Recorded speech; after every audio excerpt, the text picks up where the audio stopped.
Pertarungan calon gubernur DKI jadi semakin seru. Pertama, Anies Baswedan yang semula dibayangkan bakal menang mudah, kini posisinya goyah. Bahkan ada kemungkinan Anies nggak jadi maju.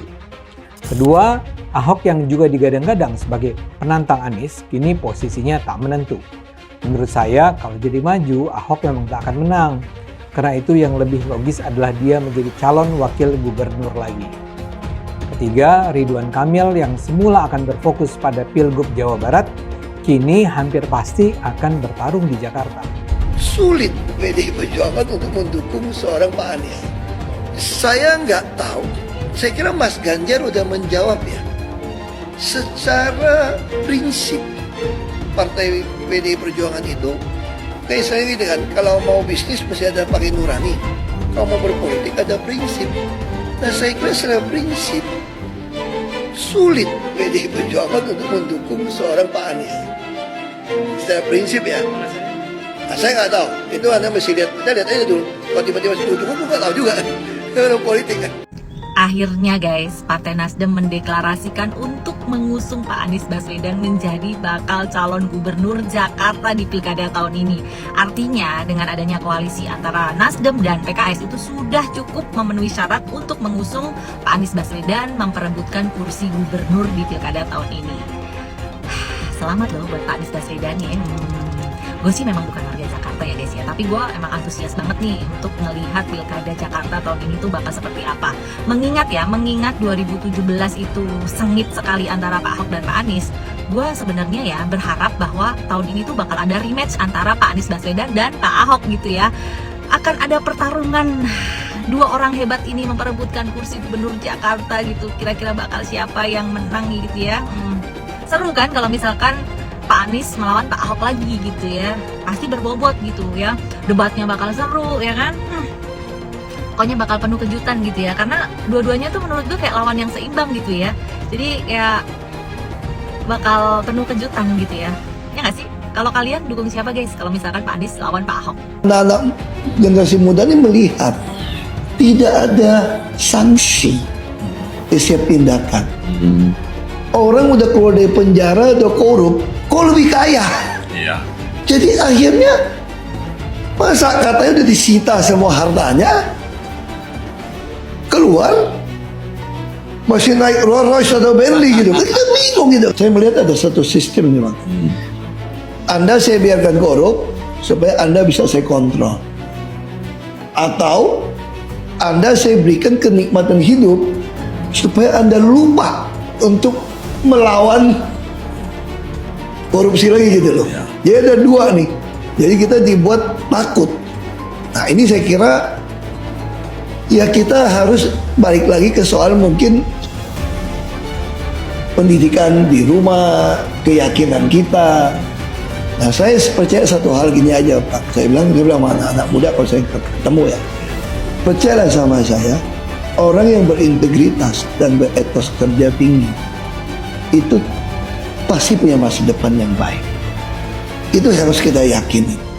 Anies Baswedan daftar uji kelayakan dan kepatutan calon gubernur Jakarta ke PKB. Loh. Katanya tokoh internasional. Katanya diminati PBB. Katanya bisa membuat perubahan di Indonesia. Bahkan ada seorang dokter yang menyebutkan Anies bisa menyelamatkan dunia. Tapi kok bisa? Hanya untuk ikut pemilihan sekelas gubernur saja harus uji kelayakan dulu. Ini level provinsi loh. Dan uniknya yang menguji itu adalah partai yang mengusung di Pilpres kemarin. Alasannya meski pernah diusung PKB di Pilpres 2024, Anies harus tetap mengikuti tahapan untuk mendapatkan dukungan dari PKB di Pilgub Jakarta 2024. Berarti kesimpulannya, selama ini Anies belum layak dong jadi pemimpin. Pengalamannya memimpin Jakarta dan pernah ikut kontestasi di Pilpres 2024 menjamin layak atau tidaknya menjadi pemimpin. Bahkan di tingkat provinsi sekalipun. Gimana tanggapannya anak-anak Abah? Monggo komen di kolom komentar. Dikeluhkan orang gitu, sampah masih di mana-mana. Kalau itu kan kita betul nggak boleh sampah. Satu sungai pun kita nggak boleh sampah. Anda nggak bisa biarkan satu sampah pun berserakan di sini. Saya kira memang ada beberapa bagian sungai yang memang tidak dikeruk. Dulu kita beli banyak sekali alat berat untuk tumbuh. KPK yang menjadi macan ompong menghadapi Anies Baswedan. Ada apa dengan KPK sehingga dia tidak berdaya untuk mengungkap kasus Formula E dan banyak proyek-proyek siluman, proyek-proyek yang dananya di markup di Pemprov DKI. Ada apa? Kenapa KPK menjadi macan ompong di depan Anies Baswedan? Ada apa? Kabarnya dengar katanya itu Formula E itu yang makan uangnya juga rame-rame, ada juga DPRD DKI. Ya tangkaplah, ya kan? Tangkap tuh anggota-anggota DPRD DKI dan Anies Baswedan. Selesaikan Formula E itu. Tindak tegas. Cuman ya susah. Lembaga KPK-nya sendiri, oknum-oknumnya itu juga banyak maling. Itu waktu si Novel Baswedan itu menjadi penyidik KPK tuh ditawarin mau berapa tahun. Itunya di penjaranya mau berapa tahun, itu ada harganya, ya kan? Mau 2 tahun sekian, 5 tahun sekian, 10 tahun sekian, 12 tahun sekian. Kalau seumpamanya si koruptor ini tidak mau memberikan uang, ya diperberat, ya kan? Nah itulah kerjanya KPK.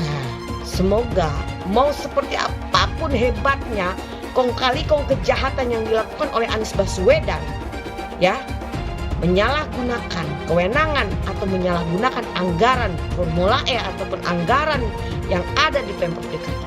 Ya, yakin suatu hari nanti Allah Subhanahu wa taala akan menurunkan azab yang seberat-beratnya kepada Anies Baswedan CS. Saya jauh lebih siap jadi gubernur sekarang karena udah lewatin sekolah Makobrimob kan saya bilang. Ya saya sih terima kasih aja orang ngarap saya bisa jadi gubernur lagi gitu ya. Tapi kan sekali lagi partai saya kan kursinya tidak cukup. Kita kurang 6 kursi. Nah, dan untuk kerjasama kayaknya saya lihat ya nggak tahu mungkin atau nggak mungkin itu urusan DPP ya. Terus yang kedua juga masih ada pertimbangan DPP akan masang saya atau tidak. Saya kira kalau soal Pak Anies itu saya serahkan pada DPP ya. Nah, karena DPP udah punya kriteria siapa yang bisa dicalonkan.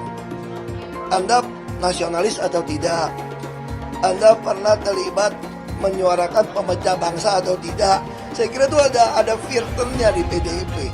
Pertama, saya katakan secara aturan KPU tidak bisa katanya gubernur jadi wakil segala macam. Yang kedua, Anda mesti tanya ke DPP bukan saya. Assalamualaikum warahmatullahi wabarakatuh. Waalaikumsalam warahmatullahi wabarakatuh. Bismillahirrahmanirrahim. Kami warga Jakarta, khususnya Jakarta Utara, Kelurahan Warakas, ingin Pak Anies menjabat kembali sebagai gubernur, maju kembali sebagai gubernur seperti tahun 2017. Dan kami sebagai warga Jakarta telah menikmati kinerja Pak Anies. Untuk itu sekali lagi untuk Pak Anies, kami ingin Pak Anies terus maju. Anies Rashid Baswedan, yes, yes, yes, yes. Anies Baswedan ada kemungkinan jadi calon gubernur DKI Jakarta lagi nih. Setelah DPW PKS mutusin bakal ngusung Anies di Pilkada 2024 ini. Ini disampaikan Ketua DPW PKS DKI Jakarta Hoirudin. Katanya rapat DPW PKS sepakat calonin Anies jadi calon gubernur DKI. Keputusan ini kontras banget sama sikap PKS pas habis Pilpres kemarin. Saat itu mereka bilang nggak bakal ngusung Anies di Pilgub nanti, karena Anies udah jadi tokoh nasional, bukan lagi tokoh daerah. Emang sih keputusan pencalonan Anies ini belum final, akan diputuskan oleh DPP PKS. Menurut Humas PKS Ahmad Mabruri, ada beberapa kandidat lain yang masuk radar, seperti Muhammad Sohid dan Mardani Alisera. Pencalonan Anies sebagai gubernur bikin khawatir sih. Kita ingat pas Pilkada 2017 lalu, Anies pakai politik identitas buat meraih dukungan warga Jakarta. Gara-gara itu, warga Jakarta bahkan masyarakat Indonesia jadi terpolarisasi. Kita nggak mau kondisi itu terulang lagi. Yuk, tolak politik identitas. Kami Ketua Umum Forum Komunitas Ustadzah Provinsi DKI Jakarta bersama mengharapkan kepada Pak Anies untuk siap menjadi gubernur DKI, memimpin kembali Jakarta, karena kita melihat karyanya sudah nyata. dinikmati oleh seluruh rakyat Indonesia dari lapisan atas sampai lapisan paling bawah. Bahkan seluruh Indonesia dan mancanegara mengakui keberhasilan Pak Anies sebagai gubernur Jakarta yang lalu. Ayo jangan ketinggalan, semua dukung Pak Anies untuk kembali pimpin Jakarta. Saya terus terang saja mengatakan ya, saya udah katakan, kalaupun misalnya pemerintahan sekarang mengajak saya masuk dalam pemerintahan, saya udah tolak hari ini. Untuk yang otonom, saya akan mengatakan tidak, oke? Tetapi saya akan bilang juga sama Anies dan Muhaimin, Anda itu sudah dibantu, sudah ditolong, sudah disupport oleh banyak orang yang berharap Indonesia akan lebih baik dengan Anda. Kalau Anda gabung dengan pemerintahan, Anda menjadi pengkhianat, kan begitu? Ini dengar ya, Anies dan Muhaimin, kalau Anda gabung dengan pemerintahan dan tidak mau menjadi oposisi, Anda pengkhianat. Usia saya sudah 74 tahun lebih 2 bulan. Saya khawatir anak cucu saya tidak punya negeri nantinya, karena negeri ini akan dikuasai oleh Cina dengan tentara-tentaranya sudah banyak. Di Morowali bertengkar tentara Indonesia, tenaga kerja Indonesia dengan tenaga kerja Cina, yang mati anak Indonesia 100 orang, Cina cuma 1 yang ditangkap dan dipenjara anak-anak kita tenaga kerja Indonesia. Saya menangis. Ini negeri siapa? Anakku, saudaraku, tentara, polisi, bangkitlah, sadarlah, minta pada Allah, datangkan kesadaran pada para ABRI. Kalian jangan membela yang salah. Kita memilih negeri ini, bukan Jokowi dan keluarganya. Jokowi adalah antek-antek komunis. Antek-antek komunis. Betul atau tidak? Ayahnya adalah ajudan Aidit, dan ternyata sidang demi sidang mengadili tentang ijazahnya, dia tidak pernah kirimkan ijazah aslinya. Tandanya apa itu? Jadi saatnya dia harus turun, masukkan penjara, dia harus mendapatkan hukuman yang sebesar-besarnya. Dari sekian banyak penyampaian aspirasi, dari berjilid-jilid diskusi, belum ada solusi untuk negeri ini. Maka kami emak-emak atas nama aliansi masyarakat yang peduli dengan negeri ini, tidak ada jalan lain bahwa pemimpin yang rusak, pemimpin yang tidak tahu malu, hanya satu jalannya, yaitu semuanya duduk di kantor DPR itu, duduk di sana, kuasai data dan minta kepada Puan Maharani untuk bukan memakzulkan Jokowi, tetapi lengserkan Jokowi, mundur Jokowi dari sebagai pemimpin. Apa gereja? Ini apa? Kok saya agama Islam Betawi. Kita dibohongin selama 10 tahun, pembohong lagi. Ada apa dengan gereja, Pak? Masalahnya Jokowi itu Cina banyak. Kita dibudakin zaman Soeharto, Cina lagi, jangan sampai Cina lagi. Nah, itu rasis itu. Zaman Soeharto nggak ada kecurangan sah. Presiden, ini pembohong. Bohongin rakyat tau nggak? Jokowi itu apa sih? Jokowi itu apa? Ya Allah, dia itu seperti boneka golek, ditata ke sini ditata ke sini tapi sebenarnya lebih pinter anak saya loh. Bener apa enggak? Lebih pinteran anak saya, anak TK. Masa 1 ditambah 1 berapa? Dia bilang 11. 1 ditambah 1 buat 11. Otaknya di mana? Otaknya di mana? Goblok kalian, tolol kalian. Ngaku profesor, masa 1 tambah 1 buat 11? Goblok apa enggak? Tolol apa enggak? Saya menentang politik identitas karena bagi saya politik identitas dengan membawa-bawa agama itu mempermainkan agama. Kepada orang banyak katanya ngajak-ngajak, kalau ikut saya masuk surga, nyoblos saya masuk surga, tidak nyoblos saya neraka, tidak berhak disalati kalau mati misalnya. Ini mempermainkan agama. Emang yang punya surga kelompoknya pendukung Pak Anies? Hah? Iya.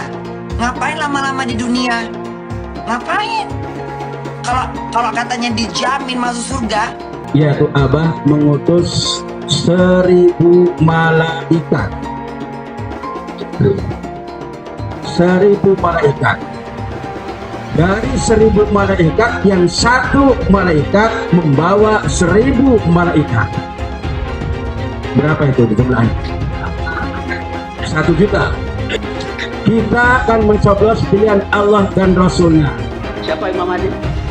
Profesor Dr. Anies Rashid Baswedan. Itu Imam Al-Mahdi. Al-Imam Al-Mahdi 2024 memenangkan Anies Baswedan. Kenapa? Imam Mahdi. Semua sedunia kalau haram tidak mendukung Anies untuk Presiden Indonesia 2024, Dajjal. Kalau tidak memenang Anies Baswedan untuk Presiden, Dajjal.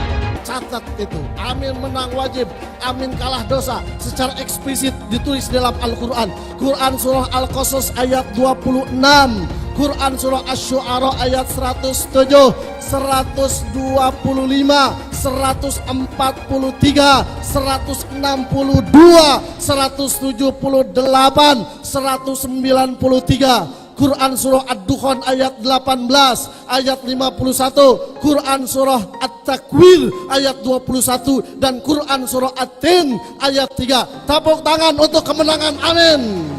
Amin menang, amin kalah. Catat itu. Hamba itu namanya Anies Baswedan. Dia akan panggil malaikat Jibril.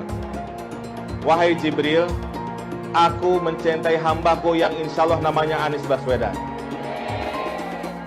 Kabarkan kepada seluruh umatku, seluruh makhlukku, bahwa aku mencintai Anies Baswedan. Maka Jibril akan mengatakan kepada seluruh makhluk di langit, seluruh makhluk di bumi, cintailah Anies Baswedan. Maka insya Allah makhluk di langit dan makhluk di bumi semuanya akan mencintai Anies Baswedan dan mendoakan pada 14 Februari insya Allah Anies Baswedan Presiden Republik Indonesia. Siap Bekasi memenangkan Anies Baswedan 80%? Siap menang 1 putaran? Saya tidak mau pemimpin masa depan menyalahkan angin di kemudian hari. Anda kalau nyindir lain kali jangan pakai angin, Mas. Mau bilang lagi, jangan salahkan angin. Saya kan sampaikan soal angin ya kemarin. Angin tak ada KTP-nya. Angin itu bergerak dari sana sini. Ketika polutan yang muncul dari pembangkit listrik tenaga uap mengalir ke Jakarta, maka Jakarta punya indikator, karena itu Jakarta mengatakan ada polusi udara. Ketika anginnya bergerak ke arah Lampung, ke arah Sumatera, ke arah Laut Jawa, di sana tidak ada alat monitor. Ada orang yang bilang jangan cerita soal angin, maka dia tidak menghormati ilmu pengetahuan. Soal pembangunan yang berkelanjutan. Dia bilang di Jakarta dia udah meneruskan yang udah baik. Lu jangan percaya ya, itu ngibul. Faktanya nggak seperti itu loh. Belum lagi nih, program penanggulangan banjir. Jadi di daerah Jakarta itu ada daerah yang sebelumnya udah bebas banjir. Pas Anies mimpin, kok bisa-bisanya daerah itu banjir lagi? Gimana nggak banjir kalau kalinya udah nggak pernah dikeruk sama dibersihin, Pak? Kalau soal Jakarta, gue bisa bicara banyak deh. Jadi gue saksi bobroknya kepemimpinan Anies di Jakarta. Dan gue bisa pastiin, omongan manisnya Anies soal apa yang dia lakukan waktu mimpin Jakarta itu banyak ngibulnya. Saya mensyukuri kenapa kalah, kenapa ditahan. Saya bersyukur atas itu semua. Saya coba bayangkan ya, kalau seandainya waktu itu kita menang gitu ya, hari ini belum tentu kita bisa nikmati seperti ini. Kita bersyukur 5 tahun Tuhan izinkan kasih ke orang yang pintar ngomong untuk kerja. Coba kalau kita bayangkan gitu ya, kalau kemarin saya masih jadi gubernur, ini saya udah turun ini. Tapi yang pintar ngomong itu dikira orang hebat kan? Ini lebih berbahaya tahun 2024, langsung ketahuan karakternya. Langsung ketahuan itu. Saya juga ada kutipan Pak di kamar saya Pak. Tulisannya, Jakarta telah mengambil keputusan yang fatal. DKI yang kita harapkan, Anies Baswedan yang begitu jelas Islamnya. 4 tahun 8 bulan jadi gubernur. Mana peraturan pergub saja yang melarang migrasi? Mana perda Islam apalagi? Yang akhirnya tidak berani juga menegakkan hukum Islam. Banjir tetap banjir, macet tetap macet. kriminalitas Jakarta. Anda tahu, 2 menit sekali terjadi pencurian. Sekarang orang sedang euforia, dia mau dicapreskan. Bagaimana umat terjebak lagi, bodoh lagi, masuk lagi. Kalau misalnya memang Anies itu mau maju dan dia tekad mau menegakkan hukum Islam dan menyatakan perlawanan, saya peduli. Tapi dia tidak lakukan itu. Bapak politik identitas Indonesia Anies Baswedan, Bapak intoleransi Indonesia Anies Baswedan. Jangan lupakan, jangan terlena, jangan sampai dia pecahkan kita dengan dagangan ayat dan mayatnya. Air itu turun dari langit, turunnya ke atap rumah langsung sumur bor, bukan ke sungai dan ke laut. Jangan hanya konsentrasi pada pembangunan benda-benda mati yang indah difoto dan bisa ditunjukkan dalam 5 tahun hasilnya. Kalau kita mau menilai sebuah janji, maka lihat janjinya atau lihat kenyataannya. Dulu janjinya apa ya? Dan ini aneh, betul-betul aneh. Ini bukan kampanye, tapi saya sampaikan sini. Di satu sisi menyiapkan jalur-jalur air untuk dikirim ke laut, di sisi lain di lautnya dipasang dengan pulau reklamasi, tinggal tunggu waktu jadi rob, air malin. Dan ini melawan sunnatullah. Kenapa? Air itu turun dari langit ke bumi, bukan ke laut. Harusnya dimasukkan ke dalam bumi, masukkan tanah. Di seluruh dunia air jatuh itu dimasukkan ke tanah, bukan dialirkan pakai gorong-gorong raksasa ke laut. Jakarta telah mengambil keputusan yang fatal. Bukan banjir, itu memang parkir air. Bukan banjir, itu memang parkir air. Masyarakat berkeliling dengan membawa toa untuk memberitahu semuanya, termasuk sirine. Ibon 82 miliar. Apa alat transportasi yang dimiliki oleh hampir setiap orang? Alat transportasi yang dimiliki semua orang adalah kaki. Kalau seandainya orang Jakarta percaya Pak Anies jadi gubernur pun, saya berani jamin kok dia akan lakukan normalisasi yang sama seperti saya lakukan kok. Nggak usah bohong lah. Jadi ketika air sampai di muara, maka siap untuk dipompa ke laut. Pancasila Soekarno, ketuhanan ada di pantai. Anak Tuhan dari mana? Kalau Yesus anak Tuhan, bidangnya siapa? Besok di seluruh wilayah Indonesia akan katakan damai. Iblis hanya menggoda orang yang beriman. Makanya jarang-jarang orang kafir kerasukan setan. Yang kerasukan setan itu orang baik-baik. Jarang, saya belum pernah nengok Cina kerasukan setan. Pernahkah Ahok itu kerasukan setan? Enggak, setannya juga. Karena sesama setan dilarang saling menggoda. Karena di salib itu ada jin kafir. Haleluya. Kepalanya ke kiri apa ke kanan?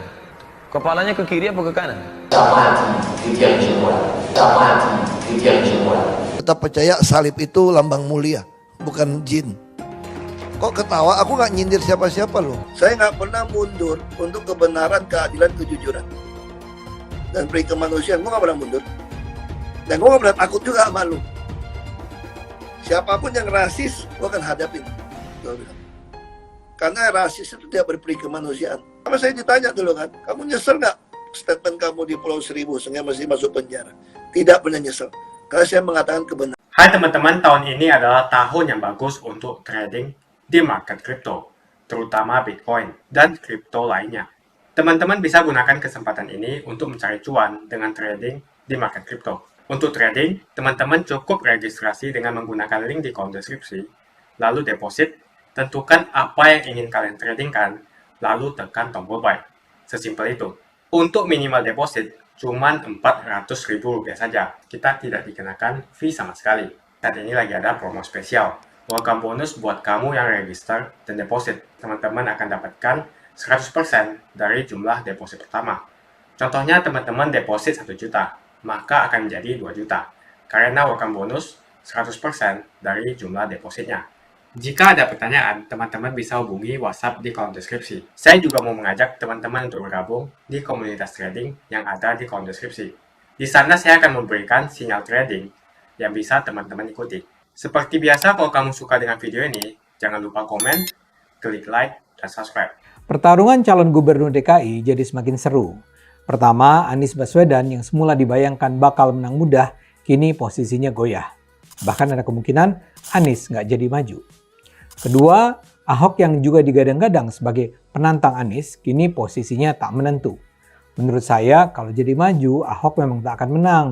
Karena itu yang lebih logis adalah dia menjadi calon wakil gubernur lagi. Ketiga, Ridwan Kamil yang semula akan berfokus pada Pilgub Jawa Barat, kini hampir pasti akan bertarung di Jakarta. Menurut survei-survei yang bisa dipercaya, peluang RK di Jawa Barat sangat besar. Bahkan bisa dibilang dia hampir pasti menang di sana. Kerja yang harus dilakukan Jawa Barat untuk menang bukanlah effort yang ekstra luar biasa. Dia cukup kampanye sajalah dengan rajin selama 3-4 bulan terakhir ini, dia hampir pasti menang. Karena itulah banyak pihak skeptis RK akan pindah lokasi pertarungan. Koalisi Indonesia Maju atau KIM nampaknya sudah bersepakat bahwa RK akan maju sebagai calon gubernur di Jakarta. Sementara di Jawa Barat yang akan jadi calon gubernur adalah Deddy Mulyadi yang adalah kader Gerindra dan pernah menduduki posisi Bupati Purwakarta 2 periode. Kesediaan RK untuk maju di Jakarta menurut saya luar biasa. Keputusan ini menunjukkan RK memang petarung yang mengagumkan. Anies bisa saja tidak menunjukkan karakter diskriminatif semasa menjadi gubernur. Tapi begitu yang harus dihadapi adalah Ahok, kubu Anies dijamin akan menggunakan segala macam argumen dan simbol anti-Kristen dan anti-Tionghoa untuk menghabisi Ahok. Dan jangan pernah terlalu optimis menganggap warga Jakarta adalah kaum rasional yang tidak akan bisa dipengaruhi politik identitas. Survei Kompas misalnya menunjukkan sekitar 75% warga di DKI akan memilih calon kepala daerah yang seagama pada Pilkada 2024. Jadi kalau lawan Anies adalah Ahok, ya Anies hampir pasti menang. Karena itu majunya RK di Jakarta merupakan move politik yang sangat menarik. Dari hasil survei Litbang Kompas, suara RK di Jawa Barat sudah mencapai 36,6%. Sementara survei indikator di Jakarta menunjukkan suara RK di Jakarta hanya 13,1%, sementara Anies 39,7% dan Ahok 23,8%. Jadi kalau sekarang Ridwan bersedia untuk berlaga di Jakarta, artinya dia siap menanggung risiko. Kalau sampai kalah, dia akan kehilangan baik Jakarta maupun Jawa Barat. Bila Kim memajukan RK, artinya Kim akan memobilisasi semua infrastruktur kampanye politik partai-partai tersebut untuk memenangkan RK. Untungnya, bila yang harus dihadapi Anies adalah RK, kubu Anies tidak akan mungkin menggunakan politik identitas. Sentimen agama dan ras hanya bisa diterapkan pada Ahok. Menghadapi RK, itu sama sekali nggak bunyi. RK kan juga dikenal sebagai Muslim yang soleh. Jadi, Islam versus Islam. Usia Anies 55 tahun, RK 52 tahun. Sama-sama mantan gubernur. Secara fisik sama-sama keren, sama-sama pintar berkomunikasi. RK pasti maju berdasarkan permintaan atau perintah Kim.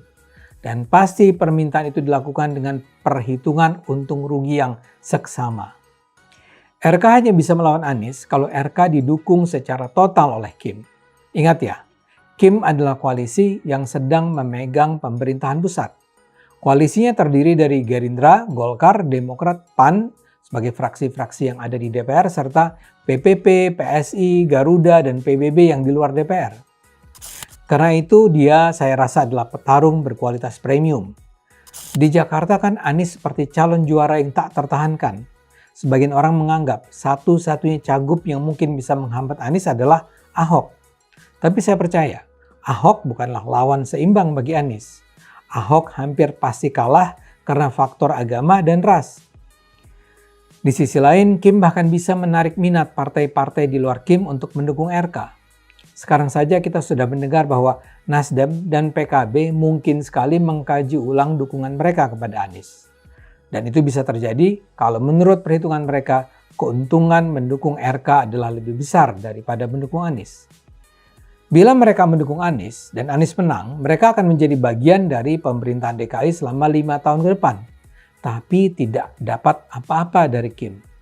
Sebaliknya, kalau mereka mendukung RK, mereka mungkin memperoleh tawaran untuk menempati minimal 1 kursi dalam kabinet pemerintahan Prabowo, serta mungkin sekali posisi-posisi lain dalam pemerintah. Karena itu yang akan menjadi faktor utama pertarungan kampanye adalah keunggulan pencapaian, prestasi, dan integritas. Dalam hal ini, kalau rekam jejak Anies di Jakarta dibongkar kembali, ada banyak hal yang bisa dieksploitasi untuk menjatuhkan Anies. Dari soal anggaran lem Aibon yang 82 miliar rupiah sampai Formula E yang menghabiskan triliunan rupiah uang rakyat. Dalam konteks ini, sebuah kampanye yang terencana baik akan bisa memenangkan RK yang reputasinya selama ini cukup terjaga. Minimal kursi yang diperlukan adalah 22 kursi. PKS cuma punya 18 kursi, jadi kurang 4 kursi. Artinya kalau tidak ada partai lain yang bersekutu dengan PKS, Anies batal maju. Dan kalau Kim sukses menjalankan skenario koalisi lengkap minus PKS dan PDIP itu, Ahok pun tidak akan bisa maju kalau hanya didukung PDIP. PDIP hanya punya 15 kursi, jadi kurang 7 kursi. Partai yang selama ini menjadi sahabat PDIP adalah Perindo yang hanya punya 1 kursi di DPRD Jakarta. Lebih parahnya lagi, kalau Anies sampai kalah, mereka tidak akan dapat kedua-duanya, tidak ikut memimpin Jakarta, dan tidak dapat kursi di pemerintahan. Seperti Anda lihat, perhitungan partai-partai ini ya pragmatis saja. Mereka tidak melihat pilihan mana yang akan membawa kesejahteraan lebih besar bagi rakyat. Yang mereka hitung, apa untungnya bagi partai. Dalam hal ini menjadi logis bila Nasdem dan PKB akhirnya memutuskan untuk bergabung dalam koalisi pendukung RK. Kalau itu terjadi, RK akan didukung oleh Gerindra, Golkar, Demokrat, PAN, Nasdem, PKB, PPP, PSI, dan PBB.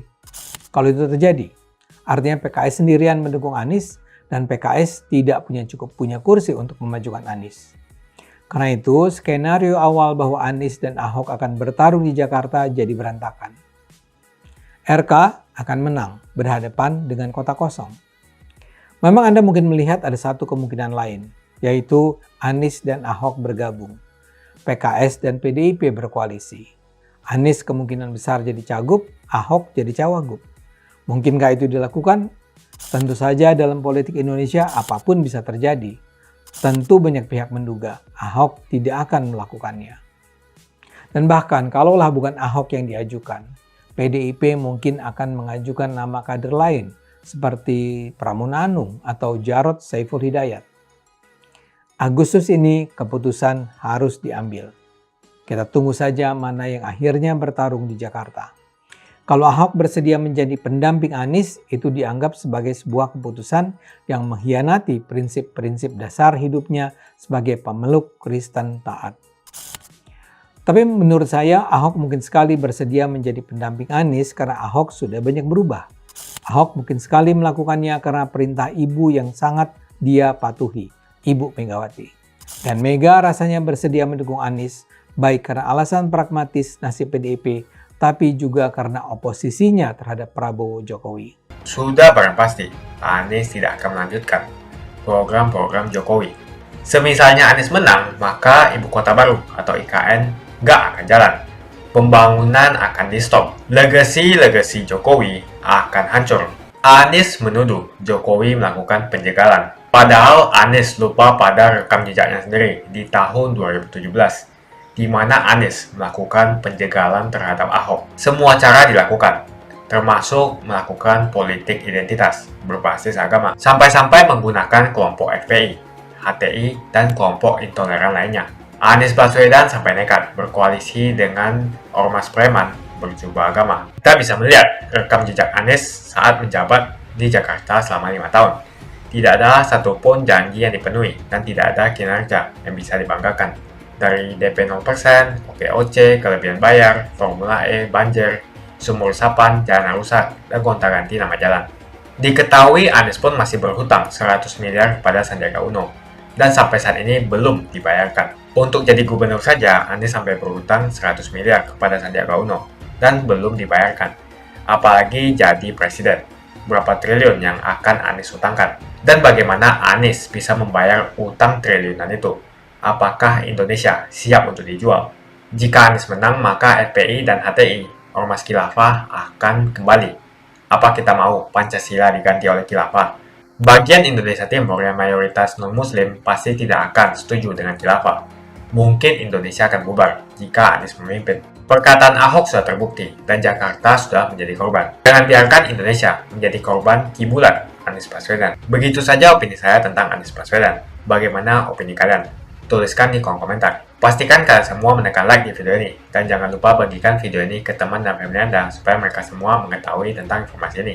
Tekan tombol subscribe dan bunyikan lonceng notifikasi supaya kamu tidak ketinggalan.